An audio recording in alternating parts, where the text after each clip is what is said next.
Le spectre de la Troisième Guerre mondiale fait son retour dans les rédactions des quatre coins du monde. En cause les déclarations de Sergueï Lavrov ce mardi selon lesquelles le danger d'une guerre mondiale est, je cite, grave, réel et à ne pas sous-estimer, de quoi éveiller les craintes de la communauté internationale.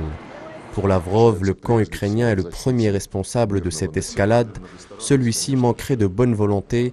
Volodymyr Zelensky ferait semblant de négocier alors que les interlocuteurs les plus crédibles ne seraient pas ukrainiens. Beaucoup d'entre nous sont convaincus que la réelle position de l'Ukraine est déterminée à Washington, à Londres ou dans d'autres capitales occidentales. C'est pourquoi nos analystes politiques se demandent pourquoi parler avec l'équipe du président Zelensky. Antonio Guterres s'est quant à lui rendu à Moscou pour appeler les deux belligérants à prendre en compte la dimension humanitaire du conflit et appelle à travailler avec l'ONU dans cet objectif.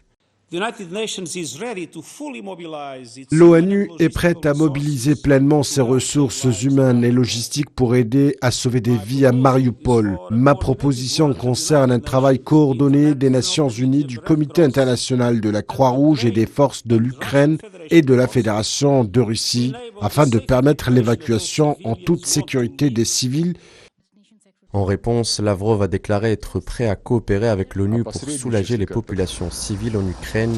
En outre, la Russie, à travers son chef de la diplomatie, a accusé les États-Unis de vouloir d'un monde unipolaire, excluant la Russie, un monde dominé par un seul pôle, les États-Unis, et dont l'ONU serait l'outil, un outil appelé à être désoccidentalisé par Moscou.